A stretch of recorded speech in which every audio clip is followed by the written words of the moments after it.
درود شریف پڑھ لیجیے۔ اللہم صلی علی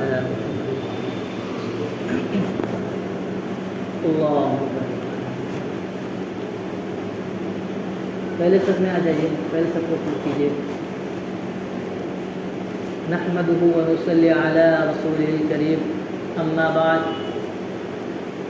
فقد قال اللہ تبارک و تعالی فی الکلام المجید، اعوذ باللہ من الشیطان الرجیم، بسم اللہ الرحمن الرحیم، لقد من اللہ علی المؤمنین اذ بعث فیہم رسولا وقال تعالی ربنا وابعث فيهم رسولا منهم يتلو عليهم آياتك ويعلمهم الكتاب والحكمة ويزكيهم إنك أنت العزيز الحكيم۔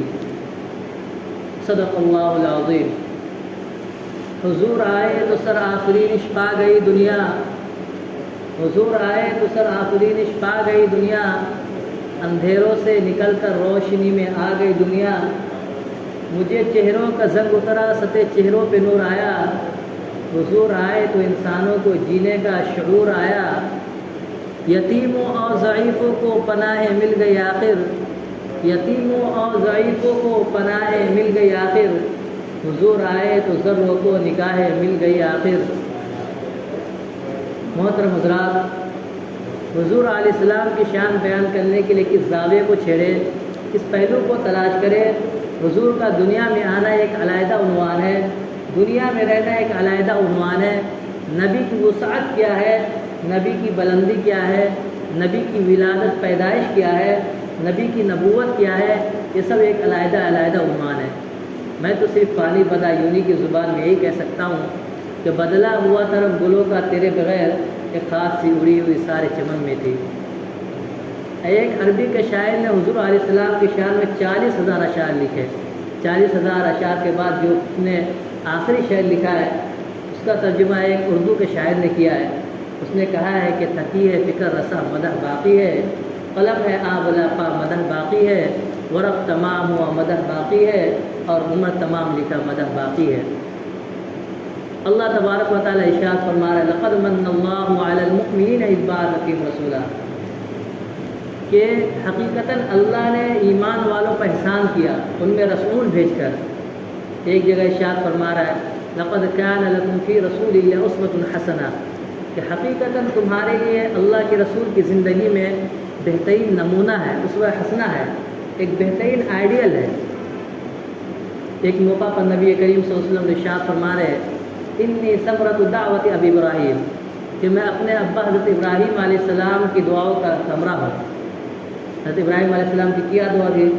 ربنا وابعث فیہم رسولا منہم یتلو علیہم آیاتک ویعلمہم الکتاب والحکمۃ ویزکیہم انک انت العزیز الحکیم، کہ اے ہمارے پروردگار، ان میں ایک ایسا رسول مبعوث فرما جو انہی میں سے ہو، ان کو تیری آیت تلاوت کر کے سنائے اور ان کو کتاب، حکمت و دانائی کی باتیں سکھائے اور پاک و صاف کرے۔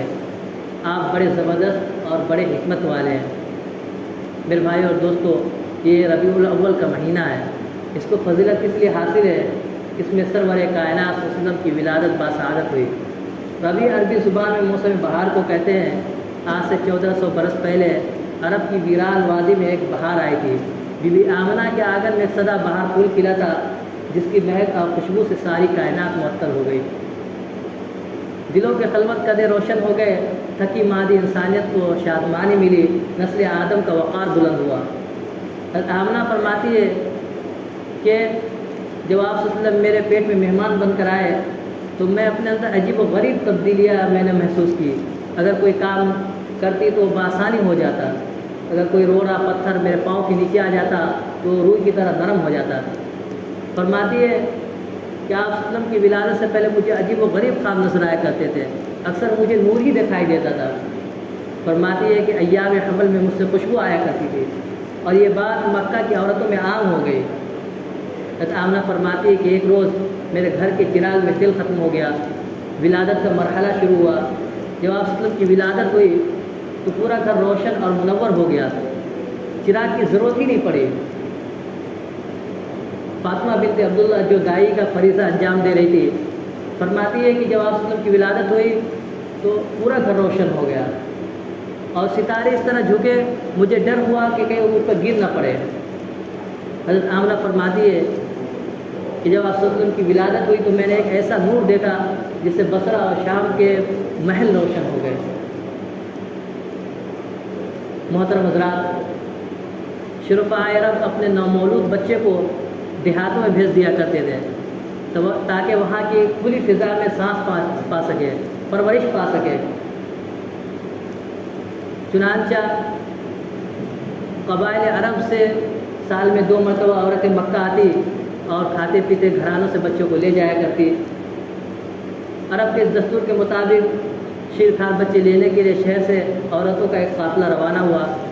اس قافلے میں خوش نصیب عورت دائی حلیمہ بھی تھی۔ وہ فرماتی ہے کہ میری اٹھنی نہایت ہی کمزور اور دبلی پتلی تھی۔ ہمارے ساتھ ایک گدھی بھی تھی، اٹھنی ایک قطرہ تک دودھ نہ دیتی تھی۔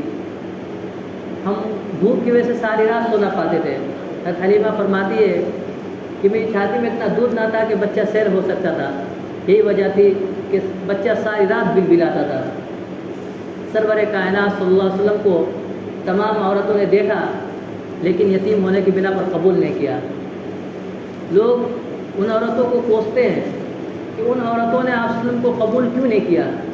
آج تاریخ میں ان عورتوں کا کوئی بھی نام نہیں ہے۔ اگر کسی کا نام زندہ اور پائندہ ہے تو صرف اور صرف اس عورت کا نام ہے جس کی گود میں سرور کائنات صلی اللہ علیہ وسلم کی دولت آئی۔ حضرت حلیمہ آپ صلی اللہ علیہ وسلم کے گھر پر جاتی ہے اور حضرت آمنہ سے پوچھتی ہے کہ کوئی بچہ ہے۔ حضرت آمنہ نے کہا کہ بچہ تو ہے لیکن تم لوگ ہی نہیں۔ حضرت حلیمہ نے کہا کیوں؟ انہوں نے کہا کہ کئی عورتیں آئی اور بچے کو دیکھ کر چلی گئی، بچہ یتیم ہے۔ حضرت حلیمہ نے کہا میں اسی بچے کو لینے کے لیے آئی ہوں، ذرا بچہ دکھاؤ۔ حضرت حلیمہ فرماتی ہے کہ جب میں اس گھر کے اندر داخل ہوئی جس میں آپ صلی اللہ علیہ وسلم آرام فرما رہے تھے تو خوشبو کا ایک ایسا جھونکا آیا، مجھے محسوس ہوا کہ جنت کے دروازے کھل گئے ہو۔ حضرت حلیمہ فرماتی ہے کہ میں نے آپ صلی اللہ علیہ وسلم کے سینہ انور پر ہاتھ پھیرا، پھر کیا تھا؟ آپ صلی اللہ علیہ وسلم نے بند آنکھ کے تبسم کے ساتھ کھلی۔ حضرت حلیمہ کی قسمت جاگ گئی، حضرت حلیمہ کی قسمت کے دریچے کھل گئے۔ حضرت حلیمہ فرماتی ہے کہ جو ہی میں نے آپ صلی اللہ علیہ وسلم کو اپنی چھاتی سے لگایا تو میری سوکھی چھاتیوں میں دودھ اتر آیا۔ میں نے آپ صلی اللہ علیہ وسلم کو بائیں طرف کیا تو آپ نے میری کوششوں کے باوجود بھی آپ نے نہیں پیا۔ آپ صلی اللہ علیہ وسلم جب تک حضرت حلیمہ کے پاس رہے ایک ہی طرف سے دودھ پیا کرتے تھے۔ حضرت حلیمہ فرماتی ہے کہ میں پریشان تھی، حیران تھی کہ آخر یہ بچہ ایک ہی طرف سے کیوں دودھ پی رہا ہے۔ پھر فرماتی ہے کہ جب میں نے آپ کے خیر و برکات دیکھے تو مجھے محسوس ہوا کہ یہ بچہ کوئی عام بچہ نہیں ہے بلکہ یہ عظیم الشان ہستی ہے۔ اللہ نے اسے علم دے رکھا ہے کہ تیرا ایک رضائی بھائی بھی ہے جو دودھ پینے والا ہے۔ حضرت حلیمہ حضرت آمنہ کے لخت جگر کو لے کر اپنے خیمے میں چلی جاتی ہے۔ شام کو جب حضرت حلیمہ کا شوہر دودھ دھونے کے لیے نکلا تو اس کی حیرت کی انتہا نہ رہی کہ اٹھنے کے تھنوں میں دودھ اترا ہوا ہے۔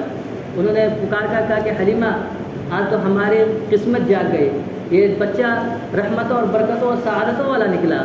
حضرت حلیمہ اس کے شوہر فرماتے ہیں کہ اس رات ہم نے سیر ہو کر دودھ پیا اور ہماری زندگی کی پہلی رات تھی جو ہم نے سکون اور آرام سے رات گزاری۔ ہمارا بچہ ساری رات ہمیں جگایا کرتا تھا، آج وہ بھی پرسکون تھا۔ حضرت حلیمہ کی قسمت جاگ گئی، ان کی ویران زندگی میں بہار آ گیا۔ روایت میں کہ 3 دن قیام کے بعد حضرت حلیمہ نے آپ صلی اللہ علیہ وسلم کو لے کر اپنے گھر کی طرف روانہ ہوئی۔ اٹھنی پر حضرت حلیمہ اس کے شوہر سوار ہوئے اور بیچ میں آپ صلی اللہ علیہ وسلم کو بیٹھایا۔ روایت میں کہ بہت کوشش کے باوجود بھی اٹھنی نہیں اٹھی۔ حضرت حلیمہ فرماتی ہے کہ میں نے کہا حارث یہ بچہ جو ہماری گود میں بہت عظیم الشان بچہ ہے، قدرت کو یہ فعل پسند نہیں ہے کہ یہ بیچ میں بیٹھے کیونکہ تمہاری پش ان کی طرف ہو رہی ہے۔ جب آپ صلی اللہ علیہ وسلم کو آگے بیٹھایا گیا تو اٹھنی فوراً کھڑی ہو گئی، اٹھنی سست رفتار تھی اب تیز رفتار ہو گئی۔ حضرت حلیمہ کی جو سہیلیاں تھی وہ پہلی کھاتے پیتے گھرانے سے بچوں کو لے کر نکل چکی تھی۔ جب ان عورتوں نے اپنے پیچھے تیز رفتار اٹھنی کے گرد و غبار کو دیکھی تو پریشان ہو گئی۔ جب حضرت حلیمہ ان کے قریب پہنچی تو ان عورتوں نے کہا کہ کیا تو نے سواری بدلی ہے؟ حضرت حلیمہ نے کہا کہ سواری نہیں بدلی بلکہ سوار بدلا ہے۔ یہ کونین کا ایسا شہ سوار ہے کہ جس سواری پر سوار ہوتا وہ سواری فضیلت پا جاتی۔ حضرت حلیمہ کا جتنا سارا علاقہ گاؤں یہ سب خشک سالی اور قحط سالی کی وجہ سے بنجر ہو گیا تھا۔ جانور کمزور اور لاغر ہو گئے تھے، اونٹنیوں کا دودھ خشک ہو چکا تھا، لیکن آپ صلی اللہ علیہ وسلم کے وجود کی برکت سے حضرت حلیمہ کی جتنی زمینیں تھیں سب شاداب ہو گئی، بارش اور پانی کے بغیر گھاس اگنے لگے، جانوروں کے اندر دودھ آنا شروع ہو گیا۔ حضرت حلیمہ کی قسمت پر لوگ رشک کرنے لگے اور اپنی بکریوں کے ریوڑ وہی بھیجا کرتے تھے جہاں حضرت حلیمہ کی بکریاں چرتی تھیں، لیکن خدا کی شان کہ تمام لوگوں کی بکریاں ویسی واپس آتی جبکہ حضرت حلیمہ کی بکریاں سیر ہو کر آتی۔ میرے بھائی اور دوستوں، حضرت حلیمہ فرماتی ہے کہ آپ صلی اللہ علیہ وسلم کی ولادت، پیدائش اور نوش و نما بڑی تیزی سے ہوئی، پرورش بڑی تیزی سے ہوئی۔ جب آپ 1 سال کے تھے تو 2 سال کے معلوم ہوتے تھے، اور جب آپ 2 سال کے تھے تو 4 برس کے معلوم ہونے لگے جسمانی طور پر۔ بعض علماء نے حضرت حلیمہ کے حوالے سے روایت کیا ہے کہ آپ صلی اللہ علیہ وسلم کی پرورش عام بچوں کے برعکس ہوئی۔ جب آپ 3 ماہ کے تھے تو آپ بیٹھنے لگے، جب 9 ماہ کے ہوئے تو چلنے لگے، اور جب آپ 10 برس کے ہوئے تو آپ نے بکریاں چرانے کی خواہش کا اظہار کیا، اور جب آپ 1.25 سال کے ہوئے تو آپ نے 3 اندازے کے مقابلے میں حصہ لیا، اور جب آپ 2.5 برس کے ہوئے تو آپ نے کشتی چلانے کے مقابلے میں حصہ لیا۔ آپ کی پاکیزگی اور طہارت کے سلسلے میں حضرت حلیمہ فرماتی ہے کہ جب تک سرور کائنات صلی اللہ علیہ وسلم ہمارے پاس رہے، کبھی بھی آپ کے جسم اطہر پر کوئی گندگی اور ناپاکی نہیں دیکھی گئی۔ رفع حاجت کے اوقات آپ کے متعین تھے، اور نہ آپ عام بچوں کی طرح رویا کرتے تھے اور نہ ہی تنگ کیا کرتے تھے۔ بعض مفسرین نے روایت کیا ہے کہ جب آپ صلی اللہ علیہ وسلم کا سطر کھل جاتا تو فرشتے آ کر ڈھانپ دیا کرتے تھے، جب تک آپ کے سطر کو ڈھانپا نہ جاتا آپ کو سکون نہیں ملتا تھا۔ حضرت حلیمہ فرماتی ہے کہ جب میں کبھی آپ صلی اللہ علیہ وسلم کے جسم مبارک کو اور چہرے مبارک کو دھونے کے لیے جاتی تو یہ دیکھ کر میں حیران رہ جاتی کہ آپ صلی اللہ علیہ وسلم کے چہرے انور کو تو ابھی دھویا گیا ہے۔ آپ کا چہرہ نہایت ہی حسین و جمیل، پھول جیسا شگفتہ اور شبنم جیسا صاف تھا۔ جب آپ کی عمر 12 برس کی ہوئی تو آپ کے چچا ابو طالب قریش کے ایک تجارتی قافلہ کے ساتھ شام جانے کی تیاریاں کرنے لگے۔ عین کوچ کے وقت جب اپنے بھتیجے کو دیکھا تو مایوس، تو بھتیجے کو بھی لے جانے کے لیے تیار ہو گئے۔ یہ قافلہ شام کے شہر ایک بصرہ نامی شہر میں رکا۔ یہ اس زمانے کے اعتبار سے نہایت ہی تجارتی منڈی تھا۔ یہ قافلہ بحیرہ نامی راہب کے خانقاہ کے قریب جا کر خیمہ زن ہوا۔ یہ راہب نہایت ہی درویش صفت انسان تھا، اللہ والا تھا، دنیا مافیا سے بے خبر تھا۔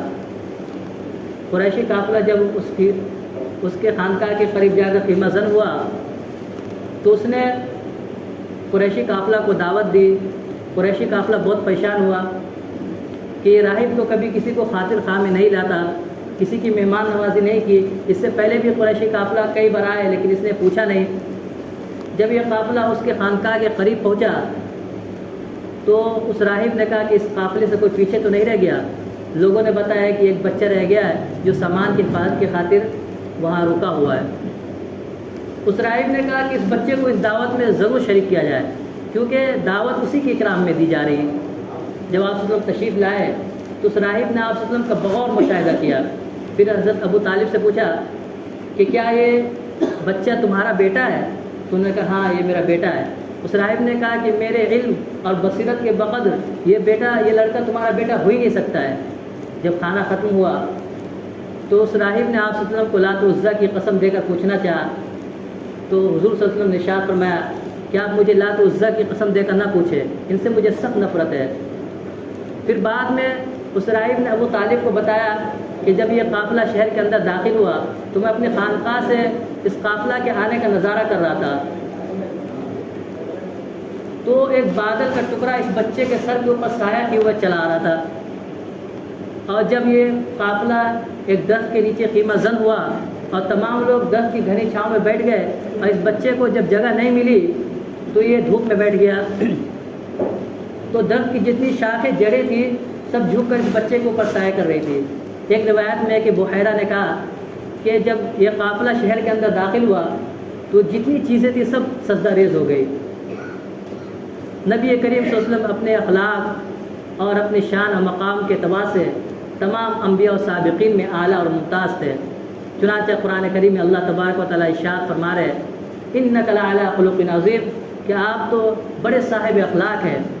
خود نبی کریم صلی اللہ علیہ وسلم ایک جگہ ارشاد فرما رہے بعثت لأتمم مکارم الاخلاق کہ میں مکارم اخلاق کو مکمل کرنے کے لیے بھیجا گیا ہوں۔ ایک جگہ روایت ہے بعثت لأکمل محاسن الافعال کہ مجھے اچھے کاموں کی تکمیل کے لیے بھیجا گیا ہے۔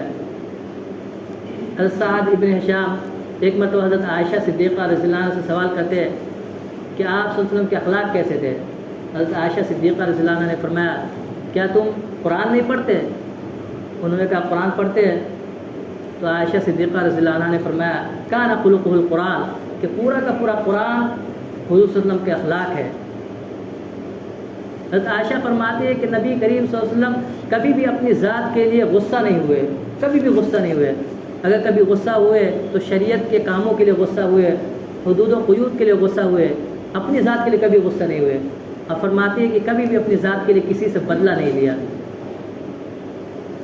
ایک مرتبہ ابو جہل محفل سجائے بیٹھا ہوا تھا، وہاں سے آپ صلی اللہ علیہ وسلم نکلے تو آپ صلی اللہ علیہ وسلم نے اپنے چچا کو دعوت دی تو ابو جہل صرف آپ کو گالیاں ہی نہیں دی بلکہ آپ پر ظلم و تشدد بھی کیا اور آپ کے سر مبارک کو زخمی کر دیا۔ آپ صلی اللہ علیہ وسلم روتے ہوئے اپنے گھر کو واپس ہو گئے۔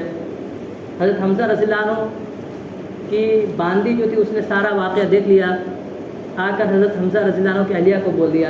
جب حضرت حمزہ رضی اللہ عنہ گھر آئے تو ان کی اہلیہ نے سارا واقعہ بیان کر دیا کہ آج ابو جہل نے ہمارے یتیم بھتیجے پر اتنا ظلم کیا ہے کہ سن کر کلیجہ پھٹنے کو آ رہا ہے۔ حضرت حمزہ رضی اللہ عنہ تیر اور کمان لیے اور سیدھا ابو جہل کی خبر لینے کے لیے دوڑ پڑے۔ خانہ کعبہ کے اندر پہنچے تو حضرت حمزہ رضی اللہ عنہ نے ابو جہل کی گردن پر کمان سے زور سے مارا کہ اس کو لہو لہان کر دیا اور فرمایا کہ کیا تو نے میرے مرحوم بھائی کے بیٹے کو لاوارث سمجھ رکھا ہے؟ خبردار، حمزہ اس کا حمایتی ہے۔ ابو جہل سے انتقام لینے کے بعد سیدھا آپ صلی اللہ علیہ وسلم کی خدمت میں آئے، دیکھا کہ آپ صلی اللہ علیہ وسلم کی غمگین آنکھوں میں آنسو بھرے پڑے ہوئے۔ جب اپنے چچا کو دیکھا تو اشکوں کے پیمانے چھلک پڑے۔ فرمایا چچا جب دنیا میں آیا تو باپ کے سائے سے محروم تھا اور پھر جب بچہ ہی تھا تو ماں کی ممتا ساتھ چھوڑ گئی اور اب اپنی قوم دشمن ہو گئی ہے۔ کل تک پیار کرنے والے آج دشمن ہو گئے، خون کے پیاسے ہو گئے۔ چچا نے کہا کہ بھتیجے ٹینشن نہ لے، میں نے تیرا بدلہ لے کر آ گیا۔ ابو جہل مردود کا سر پھوڑ کر آ گیا اور اب تو خوش ہو جا۔ حضور صلی اللہ علیہ وسلم نے ارشاد فرمایا کہ میں آپ کے اس اقدام سے بالکل خوش نہیں ہوں، ناخوش ہوں۔ حضرت حمزہ نے کہا کہ پھر آپ کی خوشی کس بات میں ہے؟ حضور پاک صلی اللہ علیہ وسلم نے ارشاد فرمایا کہ میں اس دنیا کے اندر رحم و کرم بن کر آیا ہوں، انتقام لینے کے لیے نہیں آیا۔ آپ میرا انتقام کسی سے نہ لیں بلکہ آپ اسلام لا کر کفر و شرک کے اندھیرے سے نکل کر اسلام کی روشنی میں ہدایت میں آ جائے۔ تو حضرت حمزہ رضی اللہ عنہ جب آپ صلی اللہ علیہ وسلم کے سچے جذبے کو دیکھا تو کلمہ پڑھ کر مسلمان ہو گئے۔ جناب رحمت للعالمین نے سن کر فرمایا کہ میں اس دہر میں قہر و غضب بن کر نہیں آیا، میں کیوں ان کے لیے قہر الہی کی دعا کروں، میں کیوں ان کے لیے قہر الہی کی دعا کروں، بشر ہے بے خبر ہے کیوں ان کی تباہی کی دعا کروں۔ ایک مرتبہ کا واقعہ لکھا ہوا ہے کہ ابو جہل نے آپ صلی اللہ علیہ وسلم کو ختم کرنے کی ناپاک تدبیر سوچی۔ اس نے ایک گہرا کنواں کھودا اور اس کے اوپر کھجور کی ٹہنیاں ڈال دی اور مٹی سے برابر کر دیا اور خود بیمار پڑ کر بیٹھ گیا کہ حضور صلی اللہ علیہ وسلم جب اس کی عادت کے لیے آئیں گے تو اس میں گر جائیں گے، کیونکہ ابو جہل کو آپ صلی اللہ علیہ وسلم کے اخلاق اور حسن سلوک کا بخوبی علم تھا کہ حضور صلی اللہ علیہ وسلم ضرور تشریف لے کر آئیں گے۔ جب آپ صلی اللہ علیہ وسلم تشریف لے کر آئے تو حضرت جبرائیل علیہ السلام نے آپ کو سارا واقعہ بیان کر دیا اور آگے جانے سے منع کر دیا۔ جب آپ صلی اللہ علیہ وسلم واپس تشریف لے جانے لگے تو ابو جہل بہت پریشان ہوا کہ شکار ہاتھ سے نکل چکا ہے، تو یہ آپ صلی اللہ علیہ وسلم کو پکڑنے کے لیے دوڑا تو خود اپنے ہاتھ سے کھودے ہوئے کنویں میں گر گیا۔ اب اس کے جو ماننے والے تھے اس کو نکالنے کی بہت کوششیں کی لیکن ساری تدبیریں ناکام ہو گئی۔ خدا کی شان کی جو رسی ڈالی جاتی وہ چھوٹی پڑ جاتی یا ٹوٹ جاتی۔ ابو جہل بہت مایوس ہوا اور اس کے دل نے گواہی دی کہ مجھے اس کنویں سے حضور پاک صلی اللہ علیہ وسلم ہی نکال سکتے۔ ابو جہل پکا بے ایمان تھا لیکن آپ صلی اللہ علیہ وسلم کے حسن سلوک اور کردار اخلاق کا دل سے اعتراف کرتا تھا۔ اس نے آپ صلی اللہ علیہ وسلم کو پیغام بھیجا، آپ صلی اللہ علیہ وسلم فوراً تشریف لائے، فرمایا کہ چچا آپ کی ساری تدبیریں ناکام ہو گئی، اگر میں آپ کو اس کنویں سے نکال دوں تو کیا آپ اسلام لے آئیں گے؟ اس نے کہا بھتیجے ضرور اسلام قبول کر لوں گا، آپ میری مشکل آسان کر دیجیے۔ آپ صلی اللہ علیہ وسلم نے اپنے دستے نبوت کو بڑھایا جو ابو جہل تک پہنچ گیا۔ ابو جہل پریشان، اتنی بڑی بڑی رسیاں چھوٹی پڑ گئی لیکن آپ کا ہاتھ مجھ تک پہنچ گیا۔ اگر ابو جہل 7 زمینوں کے نیچے بھی ہوتا تو آپ کا دست نبوت وہاں پہ پہنچ جاتا۔ آپ صلی اللہ علیہ وسلم نے ابو جہل کے ہاتھ کو پکڑ کر نکال لیا اور فرمایا چچا جس طرح میں نے آپ کو اس گڑھے سے نکالا ہے میں آپ کو جہنم کے گڑھے سے بھی نکالنا چاہتا ہوں، آپ کلمہ پڑھ کر مسلمان ہو جائیے، ایک اللہ کی عبادت کیجیے۔ شیطان ملعون نے کہا کہ بھتیجے پہلے تو تجھے جادوگر ہونے میں مجھے شک تھا، اب تو پکا یقین ہو گیا کہ تو دنیا کا سب سے بڑا جادوگر ہے۔ اللہ اگر توفیق نہ دے انسان کے بس کا کام نہیں، اللہ اگر توفیق نہ دے انسان کے بس کا کام نہیں، فیضان محبت عام تو ہے عرفان محبت عام نہیں۔ اللہ تبارک و تعالی ہم سب کو عمل کرنے کی توفیق عطا فرمائے، حضور پاک علیہ السلام کی سیرت اور صورت کو اپنانے کی توفیق عطا فرمائے۔ وآخر دعوانا الحمدللہ رب العالمین۔ سنتیں پڑھ لیجیے، وقت ہو گیا۔